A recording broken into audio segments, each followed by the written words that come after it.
بسم اللہ الرحمن الرحیم۔ گمنام ہیرو کے معزز ناظرین السلام علیکم۔ دوستو لائک ضرور کر دیا کریں، شکریہ۔ آئیے چلتے ہیں کہانی کی طرف۔ کرنل فول برائٹ کے پہنچنے یا نہ پہنچنے کی ابتدائی اطلاع سے ہی آئزیک بیل کی اصل کا اندازہ کیا جا سکتا تھا۔ وہ بات اس وقت بھی معلوم کی جا سکتی تھی، مگر اتنی رات گئے میرا ہوٹل سے نکلنا عملے کو شکوک و شبہات میں مبتلا کر سکتا تھا۔ راماکا کے بعد ایسے نا وقت ہوٹل کا فون بھی استعمال نہیں کرنا چاہ رہا تھا۔ انسان کو جب وقت درکار ہو تو وہ پر لگا کر اڑنے لگتا ہے، اور انتظار کی بے کیف گھڑیاں گزارنی ہو تو کاٹے نہیں کٹتا۔ بار بار گھڑی پر نظر ڈال کر مجھے خواہ مخواہ یہ احساس ہونے لگا تھا کہ اس وقت گھڑیوں کی رفتار کچھ دھیمی ہو گئی تھی۔ میرے ذہن پر اونگ سوار تھی، لیکن نیند آنکھوں سے کوسوں دور تھی۔ آخر صبح کے 4 بجے فون کی گھنٹی سن کر ہم دونوں اچھل پڑے۔ میں نے پہلی گھنٹی سن کر ریسیور کو ہاتھ نہ لگایا تو ویرا ادھر لپکی، لیکن میں نے اسے روک دیا۔ میں آپریٹر کو یہ تاثر نہیں دینا چاہ رہا تھا کہ ہم اپنی نیند کو تج کر بے تابی سے اس کال کا انتظار کر رہے تھے۔ دوسری گھنٹی پر میں نے ریسیور اٹھا کر گنودہ آواز میں ہیلو کہا تو دوسری طرف سے ایوب آغا کی آواز آئی۔ آپریٹر شاید کال ہمارے فون پر منتقل کر کے خود انٹا کفیل ہو گیا تھا۔ مہمان آ گیا ہے، حال ابتر ہے مگر خطرے کی بات نہیں ہے۔ ایوب آغا نے میری ہدایت کی پاسداری کرتے ہوئے بہت مختصر اور جامع الفاظ میں اپنی رپورٹ مکمل کر دی۔ لائن پر آپریٹر موجود نہیں تھا۔ میں نے ایک موقع غنیمت جان کر بات آگے بڑھا دی۔ کیا بات ہے؟ پرواز آنے میں اتنی دیر کیوں ہو گئی؟ یہ پرواز کئی گھنٹے پہلے آ جانی چاہیے تھی۔ مہمان نے جہاز کے عملے میں کسی نئے آدمی کے اضافے کی اجازت دینے سے انکار کر دیا تھا۔ بے خوابی اور 3 ساتھیوں کی لاشیں دیکھنے کے سبب کپتان کی حالت غیر تھی۔ اس کا معاون پھینک دیا گیا تھا۔ دوسرا آدمی غیر فنی سروس بوائے تھا۔ آخرکار مجبوری کے عالم میں اسی کو یہ پرواز لانی پڑی ہے۔ مہمان کہاں ہے؟ کیا اس سے مختصر سی بات ہو سکتی ہے؟ میں نے پوچھا۔ وہ زخمی تھا اور بخار میں پھونک رہا تھا۔ اسے جہاز سے اسپتال بھیج دیا گیا ہے۔ اب میں بھی اسی طرف جاؤں گا۔ ڈاکٹروں کی اجازت ملتے ہی وہ کراچی چلا جائے گا۔ وہ کم سے کم الفاظ میں زیادہ سے زیادہ معلومات فراہم کرنے کی پوری کوشش کر رہا تھا۔ اب تم سے کہاں رابطہ ہو سکے گا؟ تم تو شاید اسپتال میں ہی رکے رہو گے۔ وہ فوجی اسپتال میں بہت محفوظ ہے، کسی کو پتہ نہیں کہ اسے کہاں لے جایا گیا ہے۔ میں اس کی خبر گیری کر کے چلا جاؤں گا اور پھر اپنے نمبر پر موجود رہوں گا۔ بہت بہت شکریہ، یہ میں تمہارا احسان مند رہوں گا، میں نے کہا۔ اس نے سلام کر کے فون بند کر دیا۔ میرا دل کہہ رہا تھا کہ تمہارا آخری کارڈ ضرور کامیاب ہوگا۔ آخر کار وہ موت کے منہ سے لوٹ ہی آیا۔ فون بند ہوتے ہی ویرا خوشی سے ناچ اٹھی۔ اس نے میری باتوں سے کامیابی کا اندازہ لگا لیا تھا۔ شاید امریکہ کی سیاحت اس کے نصیب میں نہیں ہے، میں نے فرحت کے احساس کے ساتھ کہا۔ کون سوچ سکتا تھا کہ سفارتی کارگو کے ساتھ سمگل کیا جانے والا شخص بھی راستے سے لوٹ سکتا ہے۔ خدا اس کی طرح دشمن کو بھی امریکہ نہ لے جائے۔ اگر میں تمہارا ساتھ نہ دیتی تو اپنے وطن کے عملداروں کا یہ ڈرونا روپ کبھی بھی نہیں دیکھ سکتی تھی۔ ستھرے اور عادلانہ نقابوں کے پیچھے کیسے کیسے بھیانک چہرے چھپے بیٹھے ہیں، جن کے لیے انسانی خون کی ذرا بھی حرمت نہیں ہے۔ بتی بند کرو اور ذرا ایک مرتبہ پھر میری کنپٹیاں سہلا دو تاکہ میں 1-2 گھنٹے کی نیند لے سکوں۔ میں نے طویل انگڑائی لے کر کسل مندانہ لہجے میں فرمائش کی۔ وہ فوراً ہی میری طرف بڑھی اور میں نے بکھلا کر اسے روک دیا۔ مجھے ہاتھ بھی نہ لگانا، تم تو مذاق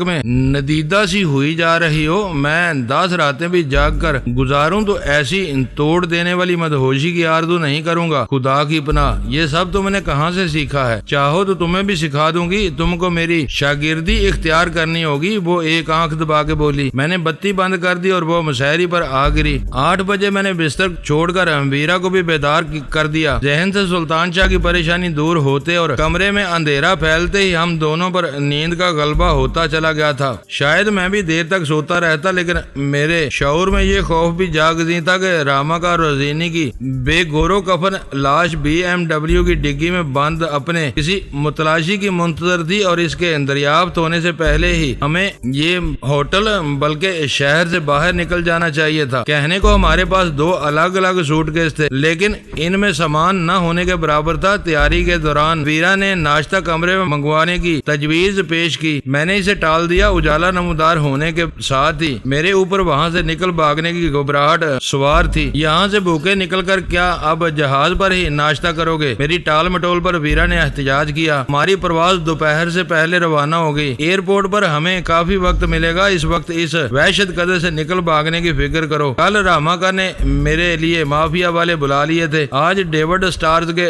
گنڈے اس علاقے کو چھانتے پھر رہے ہوں گے، ہوٹل سمیت۔ یہ ہے کہ ان میں سے کسی کو بھی میری شناخت نہیں ہے۔ پولیس والوں کے شناختی خاکے کو تم فراموش کر رہے ہو، ویرا نے شوخی سے کہا۔ طویل سفر کے لیے تیاری مکمل کر کے ہم نے کمرے کی الماریوں اور درازوں وغیرہ کا الوداعی جائزہ لیا، سفری دستاویزات اور کرنسی کو محفوظ کیا اور روم سروس والوں کو زحمت دیے بغیر وہاں سے چل دیے۔ کاؤنٹر پر ہمارے چیک آؤٹ ہونے کی کوئی پیشگی اطلاع نہ ہونے کی وجہ سے بل تیار نہیں تھا، مگر رش نہ ہونے کی وجہ سے دونوں لڑکیاں پھرتی سے اس کام میں مصروف ہو گئیں۔ انٹرکام پر ہوٹل کے مختلف شعبوں سے تفصیلات معلوم کر کے کمپیوٹر پر ڈالی گئیں اور چند منٹ بعد بل ہمارے سامنے تھا، جس کے مطابق ہمارے 12.25 پاؤنڈ ہوٹل پر واجب الآلات تھے۔ یہ رقم تم دونوں کی ہوئی۔ میں نے مسکرا کر ان دونوں کو نوید سنائی۔ مسرت اور بے یقینی سے ان کے چہرے کھل اٹھے۔ اس قسم کے ہوٹلوں میں ٹپ کے لیے وہ رقم غیر معمولی تھی۔ وہ دونوں ہی مشینی انداز میں بار بار ہمارا شکریہ ادا کرنے لگیں۔ اسی لمحے ایک لڑکی کو خیال آیا کہ اس کے دونوں معزز مہمان اپنے سوٹ کیس خود اٹھائے کھڑے ہیں۔ اس نے اشارے سے ایک پورٹر کو بلایا اور مجھ سے پوچھا،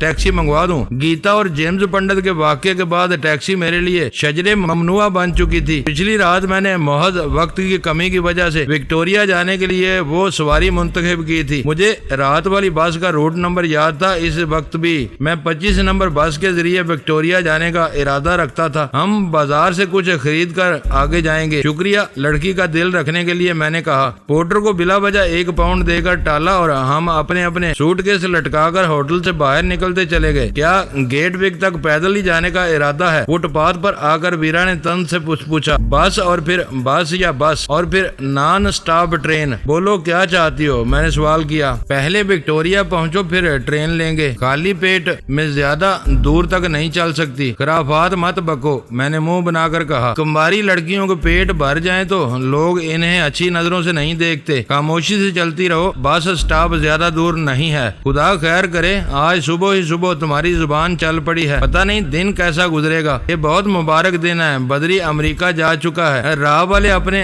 چہروں پر رمیش اگروال کی چتا کی راکھ مل رہے ہیں۔ تمہارا پرانا عاشق مارا گیا، سلطان شاہ تھوڑی سی ٹوٹ پھوٹ کے بعد زندہ لوٹ آیا اور اب ہم امریکہ جا رہے ہیں۔ بہت عرصے کے بعد میں اپنے ذہن کو ہلکا پھلکا محسوس کر رہا ہوں۔ چاہو تو پچھلی ساری کامیابیوں کو بھی آج کے دن میں شمار کر لو۔ بازار میں سوٹ کیسوں کے ساتھ ہمارا یوں ایک ساتھ گھومنا مناسب نہیں ہے، میں نے ایک فوری خیال کے تحت کہا۔ میں آگے نکل رہا ہوں، تم تھوڑے فاصلے سے آتی رہو۔ اس کے کچھ پوچھنے سے پہلے میں اپنی رفتار تیز کر دی اور آگے چلا گیا۔ اس وقت مجھے صرف اور صرف ان گنڈوں کی طرف سے تشویش تھی جو آئزیک بیل کے ایما پر مجھے تلاش کر رہے تھے۔ ان میں سے کوئی بھی میرا صورت آشنا نہیں تھا، لیکن انہیں یہ بات ضرور بتا دی گئی ہوگی کہ ویرا لائٹ بھی میرے ساتھ ہو سکتی تھی۔ یہ بات پھر اسی نقطے پر آ جاتی تھی کہ ایشیائی مرد اور سفید فام عورت پر مشتمل ہر جوڑا ان گنڈوں کی توجہ کا مرکز بن سکتا تھا۔ شہر میں ایک دوسرے سے الگ رہ کر ہم ایسے کسی بھی خطرے کو آسانی سے ٹال سکتے تھے۔ اس وقت شہر کے اس مرکزی حصے میں روزگار پر جانے والوں کے ہجوم تیزی سے حرکت میں تھے۔ ہر شخص ایسی اجلت میں تھا جیسے اسے اپنی ٹرین چھوٹنے کا ڈر ہو۔ دور ہی سے نظر آ رہا تھا کہ تھوڑے تھوڑے وقفوں سے زیر زمین ٹیوب اسٹیشن سے لوگوں کے بڑے بڑے ریلے نکل کر اس رواں ہجوم میں شامل ہو رہے تھے۔ مطلوبہ بس میں سوار ہو کر میں ٹکٹ لے رہا تھا تو ویرا بھی آ گئی اور ہم دونوں لندن کے الوداعی نظاروں کا لطف لینے کے لیے ڈبل ڈیکر کی اوپری منزل پر جا بیٹھے۔ لندن کی شہری ٹرانسپورٹ کی ایک خوبی یہ ہے کہ بسیں بالکل خالی ہوں یا بھری ہوں، وہ اپنے شیڈول سے چلتی ہیں۔ مسافروں کے انتظار میں رکا جاتا ہے، نہ مسافروں کو ایک دوسرے کے کندھوں پر چڑھنے کے بےہودہ احکام دیے جاتے ہیں۔ ٹکٹ خریدنے والا ہر مسافر خود کو پوری بس کا امانت دار تصور کرتا ہے، دوسروں کے لیے راستہ چھوڑ کر اپنی پسند اور سہولت کی جگہ بیٹھتا یا کھڑا ہوتا ہے۔ کوئی یہ توقع نہیں کرتا کہ اسے وہاں سے ہلانے یا ہٹانے کی کوئی کوشش کامیاب ہوگی۔ ریجنٹ اسٹریٹ اور پکارڈلی سے ہوتی ہوئی وہ بس تھوڑی ہی دیر میں وکٹوریا اسٹیشن پہنچ گئی، جو مرکزی لندن میں چلنے والی بیشتر مقامی بسوں کا آخری سٹاپ ہے۔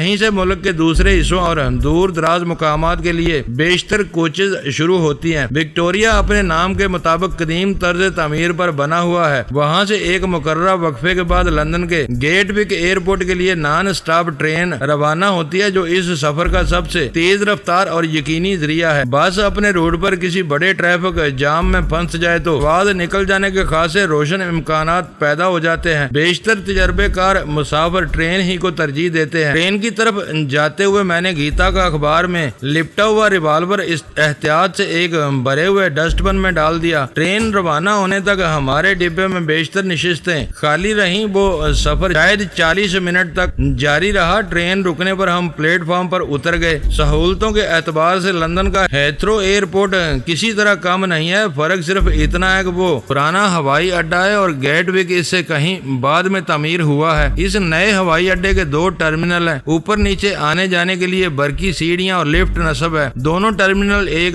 برقی شٹل سروس کے ذریعے ایک دوسرے سے منسلک ہیں۔ یہ شٹل کسی معاوضے کے بغیر مسافروں کو ان کی ضرورت کے مطابق سامان سمیت ایک سے دوسرے ٹرمینل تک پہنچاتی ہے۔ ٹرین چھوڑنے کے بعد جا بجا نظر آنے والے رہنما اشاروں اور الفاظ کے سہارے ہم دونوں اس اجنبی ایئرپورٹ پر اپنے مطلوبہ ٹرمینل کے چیک ان ایریا میں پہنچ چکے تھے، جہاں دور تک بہت سی ہوائی کمپنیوں کے روشن اور صاف ستھرے کاؤنٹر پھیلے ہوئے تھے، کچھ خالی تھے۔ بیشتر پر باوردی لڑکیاں اپنے کاموں میں مصروف تھیں۔ فضا میں بے شمار کی بورڈز کی مشینی ٹکا ٹک کی ہلکی آوازیں رچی ہوئی تھیں۔ پروازوں کے دیوار گیر شیڈول پر نظر ڈالتا ہوا میں امارات ایئر لائن کے کاؤنٹر کی طرف چل دیا۔ ویرا راستے پر ناشتے سے محرومی پر احتجاج کرتی رہی، مگر میرے لیے ٹکٹ پر قبل از وقت اسٹیکر لگوا کر نشستیں محفوظ کرانا زیادہ ضروری تھا۔ ہماری پرواز ورجن اٹلانٹک ایئر لائن کی تھی، لیکن بکنگ امارات کے ذریعے ہوئی تھی۔ مجھے ورجن اٹلانٹک کا کاؤنٹر نظر آیا تو میں وہیں رک گیا۔ میرا خیال تھا کہ وہ لڑکی کمپیوٹر نمبر اور ٹکٹ دیکھ کر مجھے امارات سے رجوع کرنے کا مشورہ دے گی، مگر اس نے پیشانی پر شکن ڈالے بغیر اپنے کی بورڈ پر مخروطی انگلیاں گھمائی اور چند ثانیوں تک انتظار کرتی رہی۔ اسکرین پر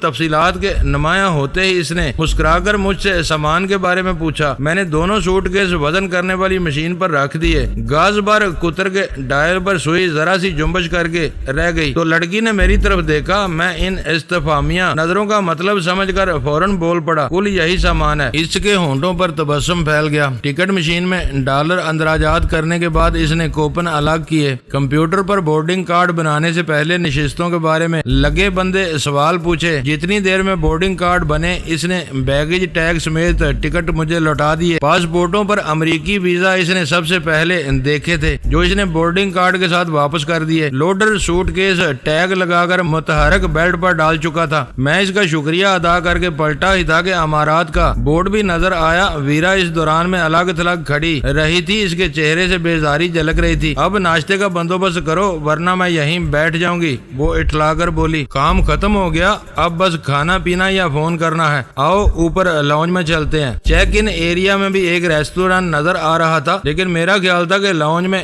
ناشتہ زیادہ بہتر رہے گا۔ اوپر کے روشن اور وسیع ہال میں زندگی کی رونقیں اپنے شباب پر تھیں۔ ہم دونوں ہال کے ایک سرے پر واقع ریسٹورینٹ میں جا بیٹھے۔ چند منٹ بعد مجھے احساس ہوا کہ وہاں پھرتا ہوا باوردی عملہ صرف صفائی اور جھوٹے برتن سمیٹنے کے لیے مامور تھا۔ کھانے پینے کے لیے سیلف سروس کاؤنٹر پر پیشگی ادائیگی ضروری تھی۔ ویرا کو ناچار ایک مرتبہ پھر اٹھنا پڑا۔ اپنی پسندیدہ چیزوں کی رقم ادا کر کے ہم دوبارہ اسی میز پر آ بیٹھے۔ اس وقت تم بھرے ہوئے پیٹ والی عورتوں جیسی اداکاری کر رہی ہو۔ اپنے ناشتے سے انصاف کرتے ہوئے میں اس پر وہ فکرہ کسے بغیر نہ رہ سکا۔ مجھ میں ہنسنے کی سکت بھی نہیں ہے، سکون سے ناشتہ کر لینے دو۔ میں نے بہت تیزی کے ساتھ اپنا مختصر سا ناشتہ ختم کیا اور اٹھ گیا۔ تم یہیں میرا انتظار کرو، میں انکرا والے کو فون کر کے واپس آتا ہوں۔ اس کے لیے میرے ذہن میں سوالوں کا خاصا ذخیرہ جمع ہو چکا ہے، وہ سارا لا کر رہ گئی۔ دور ہی سے نظر آنے والے اشاروں سے میں فون کی جگہ دیکھ چکا تھا۔ وہاں متعدد بوتھ لگے ہوئے تھے، جن میں سے کئی خالی تھے۔ اس وقت مجھے ساری گفتگو اردو میں کرنی تھی، اس لیے رازداری کا کوئی مسئلہ نہیں تھا۔ میں نے ایک خالی بوتھ پر قبضہ کر لیا۔ مہمان اسپتال میں زیر علاج ہے، میری آواز پہچانتے ہی ایوب آغا نے بولنا شروع کر دیا، اسے لانے والے ہوا باز کی حالت بھی بگڑ گئی ہے، اسے انقرہ کے امریکن ہسپتال میں داخل کیا گیا ہے۔ اس وقت تم اختصار سے کام لینے کی بجائے کھل کر بات کر سکتے ہو۔ اگر ہوا باز بیمار ہے تو وہ جہاز ابھی تک ایئر بیس پر ہی موجود ہوگا۔ نہیں، کرنل فل برائٹ پہلے ہی متبادل کریو کا بندوبست کر چکا تھا۔ مہمان کو اتارنے کے نصف گھنٹے بعد وہ طیارہ کسی نامعلوم منزل کے لیے پرواز کر گیا تھا۔ کرنل فل برائٹ کے بارے میں تمہاری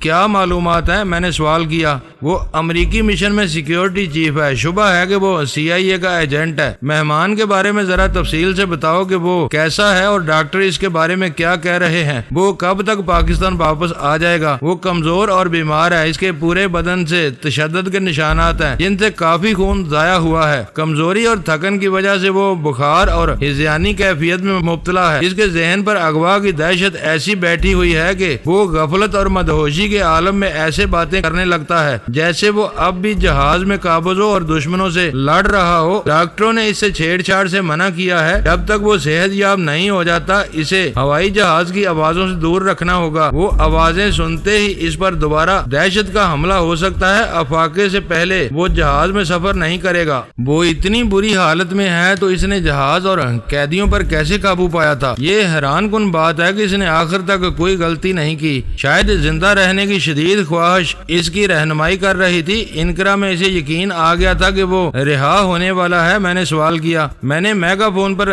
دیر تک اسے یقین دلایا۔ اردو میں گفتگو نے زیادہ اثر دکھایا اور اس نے مجھے ایک غیر مسلح آدمی کے ساتھ جہاز پر آنے کی اجازت دے دی۔ دوسرا غیر مسلح آدمی کون تھا؟ کرنل فل برائٹ۔ بیس کمانڈر نے طیارہ اترنے سے پہلے ہی اسے غیر مسلح کرا لیا تھا اور اس نے ہتھیار اتارنے میں کوئی ہیلو حجت نہیں کی۔ میں نے حیرت سے پوچھا۔ اس نے اسے اپنی توہین قرار دیا اور کافی شور مچایا، لیکن بیس کمانڈر نے دوسری صورت میں اسے جہاز پر جانے کی اجازت دینے سے انکار کر دیا۔ جہاز پر اس کی کیا ضرورت تھی؟ جہاز پر موجود دونوں امریکیوں اور کارگو کی دیکھ بھال اسی کی ذمہ داری تھی۔ اس کے اعماء پر جہاز کو تازہ دم عملے کے ساتھ پرواز کی اجازت دی گئی تھی۔ اس دوران میں اس نے فون پر اپنے بڑوں سے کچھ خفیہ ہدایت بھی لی تھی۔ یہ سب تمہارے سامنے ہی ہوتا رہا تھا۔ میرے لیے وہ تفصیل دلچسپ ثابت ہو رہی تھی۔ میں اس سے پہلے بیس کمانڈر کے دفتر میں موجود تھا۔ سرسری تعارف پر اس کا رویہ سرد اور ناصحانہ تھا۔ تعارف کے بعد اس نے بیس کمانڈر سے تخلیہ چاہا تو اس نے معذرت کر کے تھوڑی دیر کے لیے انتظار گاہ میں بھیج دیا۔ اسی دوران میں اسے غیر مسلح کر دیا گیا اور تم آخر تک مہمان خانے میں بیٹھے رہے۔ میں نے ہمدردانہ لہجے میں سوال کیا۔ نہیں، نہاتا ہونے کے بعد وہ بھی انتظار گاہ میں بھیج دیا گیا۔ دونوں میں برابری برقرار رکھنے کے لیے بعد میں بیس کمانڈر وہیں آ کر ہم دونوں سے بات چیت کرتا رہا۔ پھر یہ ہدایت لینے کا سلسلہ کب شروع ہوا؟ کمانڈر کے PA کے فون سے اس نے 3 مرتبہ کہیں بات کی تھی۔ ہر بار گفتگو کسی نامانوس یا شاید خفیہ زبان میں ہوئی تھی۔ معاملے کی رازداری برقرار رکھنے کے لیے مشن کے بڑے ایئر بیس پر نہیں آئے تھے، مگر سب کی نظریں اس پرواز پر لگی ہوئی تھی۔ مہمان سے میری گفتگو کب تک ہونے کا امکان ہے؟ میں نے پر امید لہجے میں پوچھا۔ اس کا انحصار ڈاکٹروں کی اجازت پر ہے۔ اس کے لہجے سے معذوری عیاں تھی۔ اول خان نے مجھے بتایا ہے کہ تم نے کسی زبردست حکمت عملی سے کام لے کر اپنا آدمی موت کے منہ سے نکالا ہے۔ میں خود بھی اس کی کہانی سننے کے لیے بے چین ہوں۔ انقرہ میں تم ہی اس کے دوست اور خبر گیر ہو۔ اسے دشمنوں کے کسی جوابی وار سے بچانا اب تمہارا ہی فرض ہے۔ مجھے فخر ہے کہ ہمارے درمیان ابھی تم جیسے لوگ بھی موجود ہیں۔ میں اپنی آنکھیں کھلی رکھوں گا، مگر ترک بھی ہمارے خیر خواہ ہیں۔ قبرص سے انہیں صرف یہ بتایا گیا تھا کہ انقرہ میں ایک غیر قانونی پاکستانی مسافر اور مجرم کو آف لوڈ کرنا ہے، مگر میں نے بیس کمانڈر کو پورا پس منظر بتا دیا تھا۔ اس کی پوری ہمدردیاں مہمان کے ساتھ ہیں۔ اگر میرا نام اس کے علم میں آ چکا ہے تو میری طرف سے بھی اس کا شکریہ ادا کر دینا۔ تمہارا نام آئے بغیر کہانی ادھوری رہتی۔ وہ تم سے بات کرنے کا متمنی ہے۔ اب میں امریکہ کی راہ پر ہوں، وہاں قدم جم گئے تو تم سے نمبر لے کر کمانڈر سے بھی بات کر لوں گا۔ امریکہ، اس کی بے ساختہ تحیر زدہ آواز سنائی دی۔ وہاں تم دشمنوں میں گر جاؤ گے۔ ان کے بڑھتے ہوئے حوصلوں کو لگام دینے کے لیے یہ ضروری ہو گیا ہے۔ خدا تمہیں اپنی حفظ و امان میں رکھے۔ یہ مغرور قوم کسی بڑی تباہی کے بغیر نہیں سدھرے گی۔ چاند شیطانی دماغ پناہ کے گھاٹ اتر جائیں تو ان کی بڑھتی ہوئی چیرہ دستیاں کم ہو سکتی ہیں۔ میں دامن بچا کر صرف انہی کو اپنا نشانہ بناؤں گا۔ تمہاری درد مندی میرے لیے باعث احترام ہے۔ وہ مجھ سے کبھی نہیں ملا تھا لیکن میرا گرویدہ ہو چکا تھا۔ گفتگو کرنے کی آزادی مل جانے کی وجہ سے وہ باتوں کو طول دیتا رہا اور آخر کار مجھے پرواز اناؤنس ہونے کا عذر کر کے فون بند کرنا پڑ گیا۔ آئزیک بیل نے سلطان شاہ کی واپسی میں کلیدی کردار ادا کر کے میرے اوپر احسان نہیں کیا تھا بلکہ اپنی اور اپنے ملک کی ساکھ بچانے کے لیے ایک ناگوار فیصلہ کیا تھا جس سے گریز کی صورت میں اسے ناقابل تلافی نقصان ہوتا رہا تھا۔ یہ وہ سوچ تھی جس کے بیج میں نے اس کے ذہن میں بوئے تھے۔ حالانکہ میرے پاس اپنی کہانی کا کوئی گاہک تھا نہ خریدار۔ میں نے آئزیک بیل سے جو کچھ کہا وہ اندھیرے میں چلایا ہوا ایک تیر تھا جو میری خوش نصیبی اور اس کی بد نصیبی سے بالکل ٹھیک نشانے پر جا بیٹھا تھا۔ میری باتوں کے مکروہ فریب میں الجھ کر وہ جو کچھ کر گزرا تھا وہ میری توقع سے کہیں زیادہ تھا۔ ایک شریف دشمن کی طرح میری دلی خواہش تھی کہ آخر تک بے یقینی کے دھڑکوں میں مبتلا رہنے کے بعد اصل ہونے والی اپنی کامیابی پر میں کھلے دل سے آئزیک بیل کا شکریہ ادا کروں کہ اس نے مصالحت اور بیخ کنی کی راہوں پر بیک وقت پیش رفت کرتے ہوئے آخری لمحات پر بہت خوبی سے اپنا وعدہ وفا کیا تھا۔ میں وہیں کھڑا ذرا سی دیر تک سوچتا رہا۔ آئزیک بیل میرا ایک زخم خوردہ دشمن تھا۔ مجھ سے مذاکرات کرتے ہوئے بھی وہ میرے گریبان پر ہاتھ ڈالنے کی کوششیں کرتا رہا تھا۔ اگر میں اس وقت تشکر کے اظہار کے لیے اسے فون کرتا تو وہ اپنے معمول کے مطابق یہ سراغ لگا لیتا کہ میں گیٹ وے کے کسی بوتھ سے بات کر رہا تھا۔ یہ ذرا سا نکتہ میرا سارا کھیل بگاڑ سکتا تھا۔ میں نے اسے بتایا تھا کہ میں چند روز بعد لندن سے امریکہ پہنچنے والا ہوں۔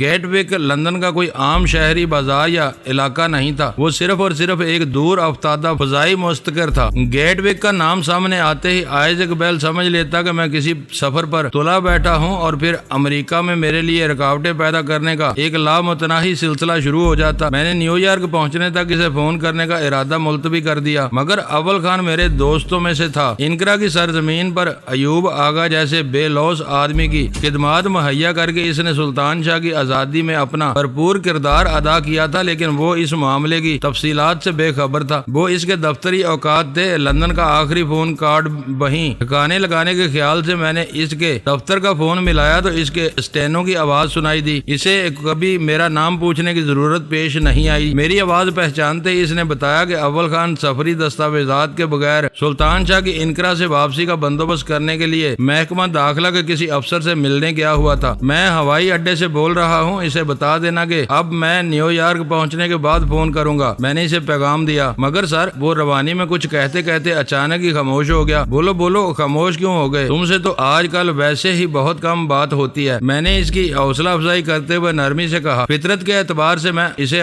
پسند کرتا تھا۔ آپ سفر پر جا رہے ہیں، ایسے میں کوئی بدشگونی اچھی نہیں لگتی۔ کیا اس وقت آپ کا امریکہ جانا بہت ضروری ہے؟ اس نے بھی وہی بات کہی جو ذرا سی دیر پہلے ایوب آغا کہہ چکا تھا۔ میں وہاں تفریح کے لیے نہیں، ایک ناگزیر ضرورت کے تحت جا رہا ہوں۔ تم میری کامیابی کے لیے دعا کرتے رہنا۔ میں توہم پرست نہیں ہوں لیکن آخری فکرہ ادا کرتے ہوئے میرے ذہن میں ایک وسوسے نے سارا ابھارا کہ کہیں ان کی زبانیں نکارہ خدا بن کر مجھے آنے والے برے وقت سے آگاہ تو نہیں کر رہی۔ کارڈ میں 22 یونٹ باقی تھے۔ میں فون بند کر کے ریسٹورانٹ کی طرف چل دیا۔ ویرا ناشتے سے فارغ ہو کر بہت فنکارانہ انداز میں سگریٹ نوشی سے محظوظ ہو رہی تھی۔ میرے بیٹھتے ہی اس کی زبان چل پڑی۔ فون کر رہے تھے یا کونوں خدروں میں تانگ جانگ کرتے پھر رہے تھے۔ اپنی حرکتیں میرے سار نہ تھوپو۔ شاماکا کی بیوی کی ٹو میں کون لگا ہوا تھا؟ اب اس کا نام نہ لینا۔ اس نے سگریٹ کا دھواں میرے چہرے پر اگلتے ہوئے سنجیدگی سے کہا، اس کا نام کسی بھی وقت اخبارات کی شہ سرخیوں کی زینت بن سکتا ہے۔ اگر تمہاری نکاحت دور ہو گئی ہو تو لاؤنج کا چکر لگا لیں، یہاں لدی پھندی دکانیں نظر آ رہی ہیں۔ دکانیں ہی چھاننی ہیں تو ڈیوٹی فری الکوہل شاپ میں چلو، وہاں سے کچھ بوتلیں ہی لے لیں گے۔ اس سے پہلے یہ بتاؤ کہ تم کس سے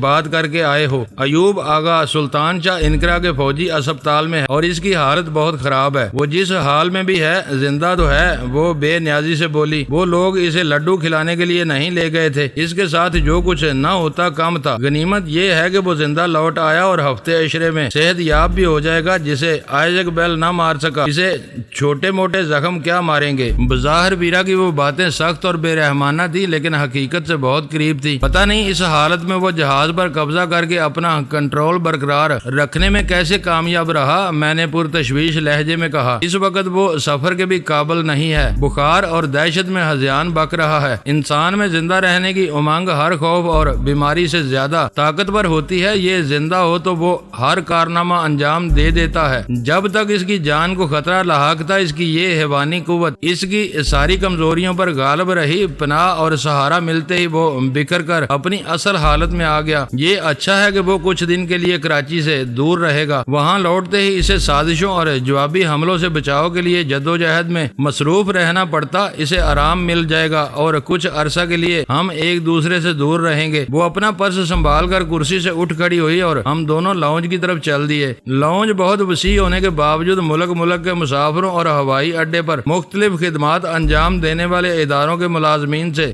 بھرا ہوا تھا۔ ہر شخص اپنی دھن میں مگن تھا۔ کچھ لاابالی مسافر مرکزی نشستوں پر براجمان گرد و پیش کے تماشوں سے لطف اندوز ہو رہے تھے۔ گیٹ وک پر ہمیں ڈیوڈ اسٹارز کے کھوجیوں سے کوئی خطرہ نہیں تھا۔ ہم ایک دوسرے کے ساتھ سگریٹ اور الکوہل والے وسیع اسٹور میں پہنچ گئے، جہاں مسافر مرد و زن پر اشتیاق انداز میں اپنی اپنی پسند کے برانڈ خرید رہے تھے۔ ویرا کو امریکہ کے لیے ان اشیاء کے ڈیوٹی فری الاؤنس زبانی یاد تھے۔ اس نے ہم دونوں کے کسٹم فری کوٹے کے حساب سے خریداری مکمل کی، بورڈنگ کارڈ دکھا کر رقم کی ادائیگی کی اور باہر آ گئی۔ اس کے ہاتھ میں بیگ موجود تھا۔ میں نے وہ تھیلی سنبھال لی۔ تمہیں خالی ہاتھ دیکھ کر عجیب سا لگ رہا ہے، وہ غور سے میری طرف دیکھتے ہوئے بولی۔ لمبے سفر پر جانے والے مسافروں کے ہاتھ میں بریف کیس یا سفری بیگ کی موجودگی فیشن بن چکی ہے۔ میرا خیال ہے کہ یہیں سے کوئی اچھا سا بریف کیس یا بیگ خرید لو، یہ بوتلیں اس میں سما جائیں گی۔